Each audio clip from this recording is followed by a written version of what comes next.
বান্ধবী 500টা টাকা দিয়ে দে রে। এইবার আমি মায়ের দিব্যি বলছি, 1 সপ্তাহের মধ্যেই তোর টাকা তোকে ফেরত দিয়ে দেবো। দেখ বান্ধবী, আমার কাছে কি টাকা ছাপানোর মেশিন আছে নাকি? দেখ ভাই, তোর বান্ধবী তোর সামনে হাত জড়ো করছে, তোর পায়ে ধরছে, এইটুখানি দয়া কর। এইবারের মতো অন্তত 500টা টাকা দিয়ে দে আমাকে।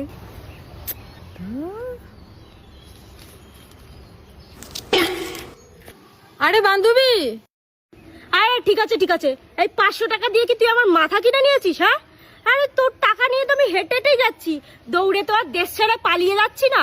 তোর 500 টাকা মেরে দিয়ে কি আমি আম্বানি হয়ে যাব? এমন ভাব করছিস যেন 500 টাকা না 5 কোটি টাকা দিয়েছিস।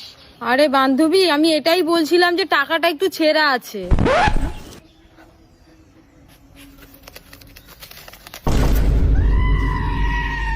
বান্ধবী কি করে? 500 টাকা দিয়ে দে। বান্ধবী 500 টাকা দিয়ে দে।